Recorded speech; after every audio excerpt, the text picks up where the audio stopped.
ಆತ್ಮೀಯ ವಿದ್ಯಾರ್ಥಿ ಮಿತ್ರರಿಗೂ ಮತ್ತು ಶಿಕ್ಷಕ ಮಿತ್ರರಿಗೂ ಸಾನಿ ಪೃಥ್ವಿರಾಜ್ ಎಜುಕೇಷನ್ ಚಾನಲ್ಗೆ ಸ್ವಾಗತ.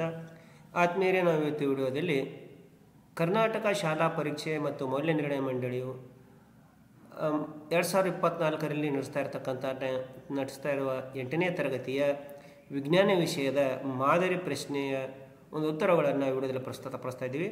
ಈಗಾಗಲೇ ನಾವು ಪ್ರಶ್ನೆ ಸಂಖ್ಯೆ 1ರಿಂದ 16ರವರೆಗಿನ ಮಾದರಿ ಪ್ರಶ್ನೆಗಳಿಗೆ ಉತ್ತರಗಳನ್ನು ನಿಮಗೋಸ್ಕರ ವಿಡಿಯೋ ಮಾಡಿ ಅಪ್ಲೋಡ್ ಮಾಡಿದ್ವಿ. ಇವತ್ತು ವಿಡಿಯೋದಲ್ಲಿ ಮಾದರಿ ಪ್ರಶ್ನೆಗಳ ಉತ್ತರಗಳು ಪ್ರಶ್ನೆ ಸಂಖ್ಯೆ 17ರಿಂದ 31ರವರೆಗೆ ಪ್ರಸ್ತುತಪಡಿಸ್ತಾ ಇದ್ದೀವಿ. ಹಾಗಾಗಿ ವಿಡಿಯೋನ ಸ್ಕಿಪ್ ಮಾಡದೆ ಸಂಪೂರ್ಣವಾಗಿ ನೋಡಿ ಹಾಗೂ ತಾವು ನಮ್ಮ ಚಾನಲ್ಗೆ ಪ್ರಥಮ ಬಾರಿಗೆ ಭೇಟಿ ನೀಡಿದರೆ ದಯವಿಟ್ಟು ನಮ್ಮ ಚಾನಲನ್ನು ಸಬ್ಸ್ಕ್ರೈಬ್ ಮಾಡಿಕೊಳ್ಳಿ ಅಂತಕ್ಕಂತ ಹೇಳ್ತಾ ಈಗ ನೋಡೋಣ ಬನ್ನಿ. 8ನೇ ತರಗತಿ ವಿಜ್ಞಾನ ವಿಷಯದ ಪ್ರಶ್ನೆ ಸಂಖ್ಯೆ 17ರಿಂದ 31ರವರೆಗಿನ ಪ್ರಶ್ನೆಗಳ ಉತ್ತರಗಳು. ಪ್ರಶ್ನೆ 17, ಗದ್ದಲ ಮತ್ತು ಸಂಗೀತಗಳಿರುವ ವ್ಯತ್ಯಾಸವೇನು ಅಂತ ಕೇಳಿದರೆ ಉತ್ತರ: ಗದ್ದಲ ಇದು ವಸ್ತುಗಳ ಅನಿಯಮಿತ ಕಂಪನದಿಂದ ಉಂಟಾಗುವ ಶಬ್ದವಾಗಿದ್ದು ಕೇಳಲು ಅಹಿತಕರವಾಗಿರುತ್ತದೆ. ಸಂಗೀತ ಇದು ವಸ್ತುಗಳ ನಿಯಮಿತ ಕಂಪನದಿಂದ ಉಂಟಾಗುತ್ತದೆ, ಈ ಶಬ್ದವು ಕೇಳಲು ಹಿತಕರವಾಗಿರುತ್ತದೆ.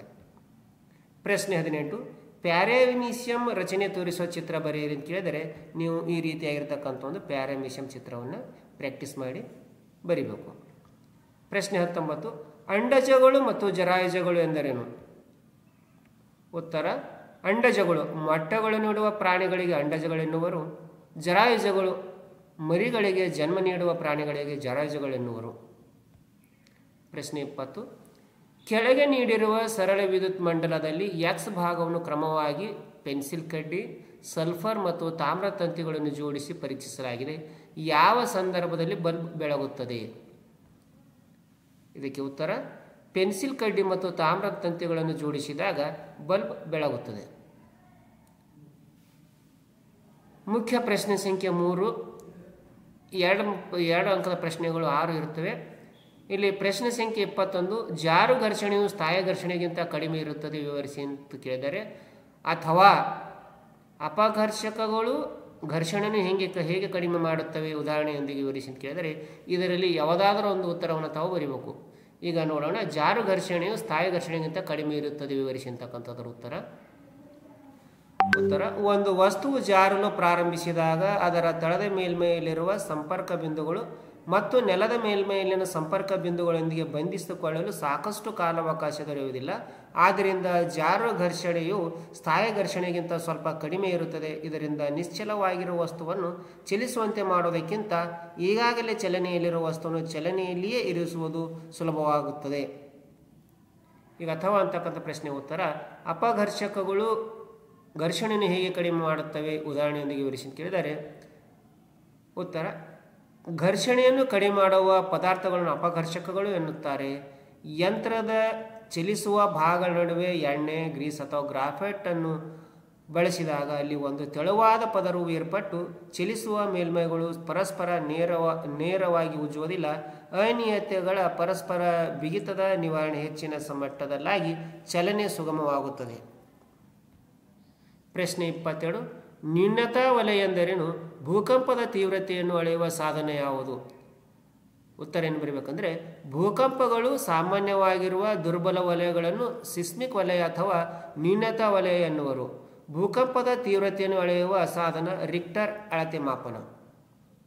ಪ್ರಶ್ನೆ 23, ಬೆಳಕಿನ ಪ್ರತಿಫಲನದ ನಿಯಮಗಳನ್ನು ನಿರೂಪಿಸಿ ಅಥವಾ ಬೆಳಕಿಗೆ ಸಂಬಂಧಿಸಿದಂತೆ ಇವುಗಳನ್ನು ನಿರೂಪಿಸಿ. 1, ಪಾರ್ಶ್ವ ವಿಪರ್ಯಾಯ. 2, ನಿಯತ ಪ್ರತಿಫಲನ.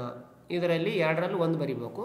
ಈಗ ಬೆಳಕಿನ ಪ್ರತಿಫಲನದ ನಿಯಮಗಳನ್ನು ನಿರೂಪಿಸುತ್ತಿದ್ದರೆ ಅದನ್ನು ನೋಡೋಣ. ಪತನ ಕೋನವು ಪ್ರತಿಫಲನ ಕೋನಕ್ಕೆ ಸಮನಾಗಿರುತ್ತದೆ. ಪತನ ಕಿರಣ, ಪ್ರತಿಫಲಿತ ಕಿರಣ ಮತ್ತು ಪತನ ಬಿಂದುವಿನಲ್ಲಿ ಎಳೆದ ಲಂಬ ಇವು ಒಂದೇ ಸಮತಲದಲ್ಲಿರುತ್ತದೆ ಅಂತೇಳಿ ಬರೀಬೇಕು. ಅಥವಾ ಕೇಳಿದಾರಲ್ಲ, ಅದಕ್ಕೆ ಉತ್ತರ: ಪಾರ್ಶ್ವ ವಿಪರ್ಯಾಯ ಸಮತಲ ದರ್ಪಣದಿಂದ ಉಂಟಾಗುವ ಪ್ರತಿಬಿಂಬದಲ್ಲಿ ವಸ್ತುವಿನ ಎಡಭಾಗವು ಬಲಭಾಗದಂತೆ ಮತ್ತು ಬಲಭಾಗವು ಎಡಭಾಗದಂತೆ ಗೋಚರಿಸುವ ವಿದ್ಯಮಾನ. ನಿಯತ ಪ್ರತಿಫಲನ ಸಮಾಂತರ ಬೆಳಕಿನ ಕಿರಣಗಳು ಒಂದು ನಿಯತ ಸಮತಲ ದರ್ಪಣದಂತಹ ನುಣುಪಾದ ಮೇಲ್ಮೈ ಮೇಲೆ ಬಿದ್ದಾಗ ಉಂಟಾಗುವ ಪ್ರತಿಫಲನವನ್ನು ನಿಯತ ಪ್ರತಿಫಲನ ಎನ್ನುವರು. ಪ್ರಶ್ನೆ 24, ಕಬ್ಬಿಣ, ಆಕ್ಸಿಜನ್ ಮತ್ತು ನೀರು ಇವುಗಳ ನಡುವಿನ ರಾಸಾಯನಿಕ ಕ್ರಿಯೆಯಲ್ಲಿ ಉಂಟಾದ ಉತ್ಪನ್ನವನ್ನು ನೀಲಿ ಮತ್ತು ಕೆಂಪು ಲಿಟ್ಮಸ್ ಕಾಗದಗಳ ಜೊತೆ ಪರೀಕ್ಷಿಸಿದೆ. ಲಿಟ್ಮಸ್ ಕಾಗದದಲ್ಲಿ ಗಮನಿಸುವ ಬದಲಾವಣೆ ಏನು? ಒಂದು ವೇಳೆ ಲಿಟ್ಮಸ್ ಕಾಗದದ ಬಣ್ಣ ಬದಲಾದಲ್ಲಿ ಅದಕ್ಕೆ ಕಾರಣವಾದ ಉತ್ಪನ್ನದ ಲಕ್ಷಣವನ್ನು ಕೇಳಿದ್ದಾರೆ. ಅಥವಾ ಮತ್ತೊಂದು ಪ್ರಶ್ನೆ ಕೇಳಿದರೆ, ಸಮ ಪ್ರಮಾಣದ ಮತ್ತು ಸಮಸಾರತೆಯ ತಾಮ್ರದ ಸಲ್ಫೇಟ್ ದ್ರಾವಣ ಹೊಂದಿರುವ ಎ ಎಂಬ ಬೀಕರ್ಗೆ ಕಬ್ಬಿಣದ ಮೊಳೆಗಳು ಹಾಗೂ ಬಿ ಬೀಕರ್ಗೆ ಬೆಳ್ಳಿಯ ಚೂರುಗಳನ್ನು ಹಾಕಿದೆ. ಎರಡೂ ಬೀಕರ್ಗಳಲ್ಲಿ ನಡೆಯುವ ರಾಸಾಯನಿಕ ಕ್ರಿಯೆಗಳ ಸಮೀಕರಣ ಬರೆಯಿರಿ ಅಂತ ಕೇಳಿದ್ದಾರೆ. ಈಗ ಮೊದಲನೇದು ನೋಡೋಣ ಉತ್ತರ. ಕಬ್ಬಿಣ, ಆಕ್ಸಿಜನ್ ಮತ್ತು ನೀರು ಇವುಗಳ ನಡುವೆ ರಾಸಾಯನಿಕ ಕ್ರಿಯೆಯಿಂದ ತುಕ್ಕು ಉಂಟಾಗುತ್ತದೆ. ತುಕ್ಕಿನ ದ್ರಾವಣವನ್ನು ಲಿಟ್ಮಸ್ ಕಾಗದದಿಂದ ಪರೀಕ್ಷಿಸಿದಾಗ ಕೆಂಪು ಲಿಟ್ಮಸ್ ಕಾಗದವು ನೀಲಿ ಬಣ್ಣಕ್ಕೆ ತಿರುಗುತ್ತದೆ. ಕಬ್ಬಿಣದ ಆಕ್ಸೈಡ್ ಇದು ನೀರಿನಲ್ಲಿ ವಿಲೀನವಾದಾಗ ಪ್ರತ್ಯಾಮ್ಲೀಯ ದ್ರಾವಣ ಉಂಟಾಗುತ್ತದೆ. ಸಾಮಾನ್ಯವಾಗಿ ಪ್ರತ್ಯಾಮ್ಲಗಳು ಕೆಂಪು ಲಿಟ್ಮಸ್ ಅನ್ನು ನೀಲಿ ಬಣ್ಣಕ್ಕೆ ತಿರುಗಿಸುತ್ತವೆ. ಈ ಪ್ರಶ್ನೆಗೆ ಉತ್ತರ. ಎ ಬೀಕರ್ನಲ್ಲಿ ತಾಮ್ರದ ಸಲ್ಫೇಟ್ ಕಬ್ಬಿಣ ಕ್ರಿಯೆ ನಡೆಸಿ ಕಬ್ಬಿಣದ ಸಲ್ಫೇಟ್ ಮತ್ತು ತಾಮ್ರ ಉತ್ಪತ್ತಿ ಆಗುತ್ತದೆ. ಬಿ ಬೀಕರ್ನಲ್ಲಿ ಯಾವುದೇ ಬದಲಾವಣೆ ನಡೆಯುವುದಿಲ್ಲ, ಏಕೆಂದರೆ ಬೆಳ್ಳಿಯು ತಾಮ್ರಕ್ಕಿಂತ ಕಡಿಮೆ ಕ್ರಿಯಾಶೀಲತೆ ಹೊಂದಿದೆ. ಪ್ರಶ್ನೆ 25. ವಿದ್ಯಾರ್ಥಿಯೊಬ್ಬ ತನ್ನ ಶಾಲೆಯ ಪ್ರಯೋಗಾಲಯದಲ್ಲಿ ಸತ್ತ ಜೀವಿಗಳಿಂದ ಪೆಟ್ರೋಲಿಯಂ ತಯಾರಿಸಲು ಯೋಚಿಸುತ್ತಿದ್ದಾನೆ. ಅವನ ಯೋಜನೆ ಸಫಲವಾಗಬಲ್ಲದೆ? ನಿಮ್ಮ ಉತ್ತರವನ್ನು ವೈಜ್ಞಾನಿಕವಾಗಿ ಪುಷ್ಟೀಕರಿಸಿ ಅಂತ ಕೇಳಿದ್ದಾರೆ.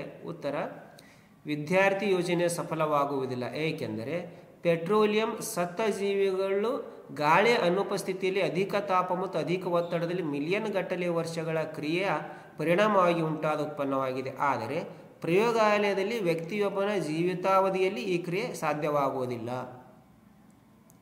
ಪ್ರಶ್ನೆ 26. ಮಾನವನ ಸಂತಾನೋತ್ಪತ್ತಿಗೆ ಸಂಬಂಧಿಸಿದಂತೆ ಇಲ್ಲಿ ಕೊಟ್ಟಿರುವ ಚಿತ್ರವನ್ನು ಗಮನಿಸಿ ಕೊಟ್ಟಿರುವ ಪ್ರಶ್ನೆಗಳನ್ನು ಉತ್ತರಿಸಿ ಅಂತ ಕೇಳಿದ್ದಾರೆ. ಎ ಮತ್ತು ಬಿಗಳನ್ನು ಹೆಸರಿಸಿ ಅಂತಂದಿದ್ದಾರೆ. ಎರಡನೇದೇನು ಕೇಳಿದರೆ ಇಲ್ಲಿ ನಡೆಯುವ ಕ್ರಿಯೆಯನ್ನು ಹೆಸರಿಸಿ. ಮೂರನೇದು ಈ ಕ್ರಿಯೆ ನಂತರ ಉಂಟಾಗುವ ರಚನೆ ಅಂತ ಕೇಳಿದ್ದಾರೆ. ಉತ್ತರ: ಎ ವೀರ್ಯಾಣು, ಬಿ ಅಂಡಾಣು. ಇಲ್ಲಿ ನಡೆಯುವ ಕ್ರಿಯೆಯ ಹೆಸರು ನಿಷೇಚನ. ಈ ಕ್ರಿಯೆ ನಂತರ ಉಂಟಾಗುವ ರಚನೆ ಯುಗ್ಮಜ. ಕೆಳಗಿನ ಪ್ರಶ್ನೆಗಳಿಗೆ ಉತ್ತರಿಸುತ್ತಿದ್ದಾರೆ. 9 ಅಂಕ ಇದೆ. 3 ಪ್ರಶ್ನೆಗಳು, ಪ್ರತಿಯೊಂದಕ್ಕೂ 3 ಅಂಕಗಳಿದೆ. ಪ್ರಶ್ನೆ 27. ವಿದ್ಯುತ್ ಲೇಪನ ಎಂದರೇನು? ಇತರ ಲೋಹಗಳ ಮೇಲೆ ಕ್ರೋಮಿಯಂ ಲೇಪನದಿಂದಾಗುವ ಅನುಕೂಲಗಳೇನು? ಅಥವಾ ತವರದ ಕ್ಯಾನ್ಗಳು ಆಹಾರ ಪದಾರ್ಥಗಳ ಸಂರಕ್ಷಣೆಗೆ ಕಬ್ಬಿಣಕ್ಕಿಂತ ಸೂಕ್ತ ಏಕೆ ಅಂತ ಕೇಳಿದ್ದಾರೆ. ನೋಡಿ, ಮೊದಲನೇದು ಉತ್ತರ. ನಮಗೆ ಬೇಕಾದ ಯಾವುದೇ ಲೋಹದ ಪದರವನ್ನು ಬೇರೊಂದು ವಸ್ತುವಿನ ಮೇಲೆ ವಿದ್ಯುತ್ ಶಕ್ತಿಯ ಸಹಾಯದಿಂದ ಲೇಪಿಸುವ ಪ್ರಕ್ರಿಯೆಯನ್ನು ವಿದ್ಯುತ್ ಲೇಪನ ಎನ್ನುವರು.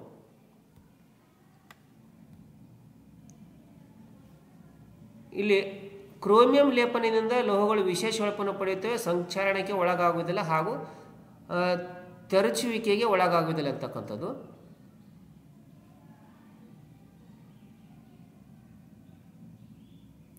ಪ್ರಶ್ನೆ 28. ಮೇಣದ ಬತ್ತಿಯ ಜ್ವಾಲೆಯ ವಿವಿಧ ವಲಯಗಳನ್ನು ತೋರಿಸುವ ಚಿತ್ರ ಬರೆದು ಕೆಳಗಿನ ಭಾಗಗಳು ಗುರುತಿಸಿ ಅಂತ ಕೇಳಿದ್ದಾರೆ.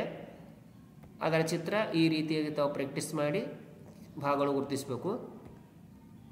ಪ್ರಶ್ನೆ 29. ಪ್ರಾಣಿ ಜೀವಕೋಶದ ರಚನೆ ತೋರಿಸಿ ಚಿತ್ರ ಬರೆದು ಕೆಳಗಿನ ಭಾಗ ಗುರುತಿಸಿ ಅಂತ ಕೇಳಿದ್ದಾರೆ.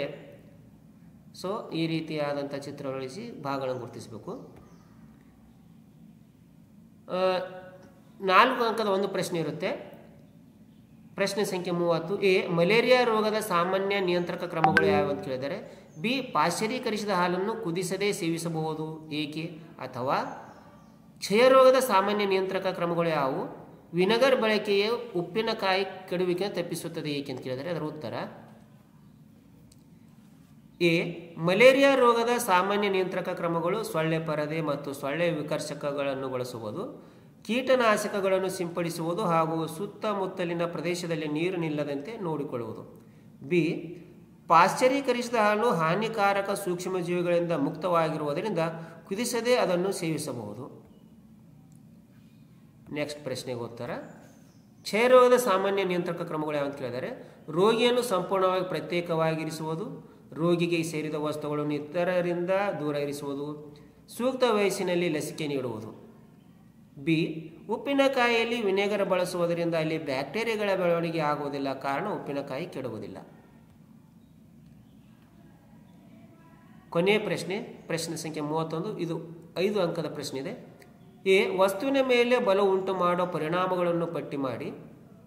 ಬಿ, ಒತ್ತಡ ಎಂದರೇನು? ಮೊಳೆಗಳು ಮೊನಚಾದ ತುದಿಗಳನ್ನು ಹೊಂದಿರುತ್ತವೆ ಏಕೆ? ಎ, ಒಂದು ವಸ್ತುವಿನ ಮೇಲೆ ಬಲ ಪ್ರಯೋಗದಿಂದ ನಿಶ್ಚಲ ಸ್ಥಿತಿಯಲ್ಲಿರುವ ವಸ್ತುವನ್ನು ಚಲಿಸುವಂತೆ ಮಾಡಬಹುದು. ಚಲಿಸುತ್ತಿರುವ ವಸ್ತುವನ್ನು ನಿಶ್ಚಲ ಸ್ಥಿತಿಗೆ ತರಬಹುದು. ಚಲಿಸುತ್ತಿರುವ ವಸ್ತುವಿನ ಜವವನ್ನು ಬದಲಾಯಿಸಬಹುದು. ವಸ್ತುವಿನ ಚಲನೆ ದಿಕ್ಕನ್ನು ಬದಲಿಸಬಹುದು. ವಸ್ತುವಿನ ಆಕಾರವನ್ನು ಬದಲಿಸಬಹುದು.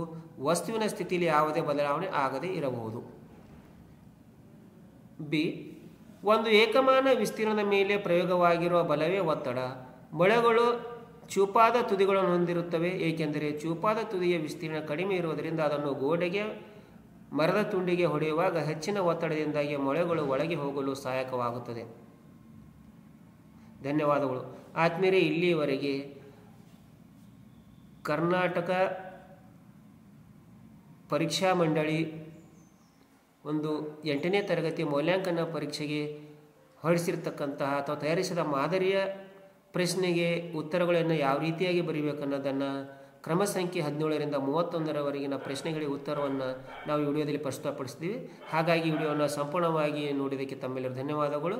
ಈ ವಿಡಿಯೋನ ನಿಮ್ಮ ಮಿತ್ರರಿಗೂ ಶೇರ್ ಮಾಡಿ ಮತ್ತು ವಿಡಿಯೋಕ್ಕೆ ಒಂದು ಲೈಕನ್ನು ಕೊಡಿ ಅಂತಕ್ಕಂಥ ವಿಡಿಯೋನ ಮುಕ್ತಾಯಗೊಳಿಸ್ತಾ ಇದೆ. ಮತ್ತೆ ಭೇಟಿಯಾಗೋಣ ಮುಂದಿನ ವಿಡಿಯೋದೊಂದಿಗೆ. ಅಲ್ಲಿವರೆಗೆ ನಮಸ್ಕಾರಗಳು. ಜೈ ಹಿಂದ್.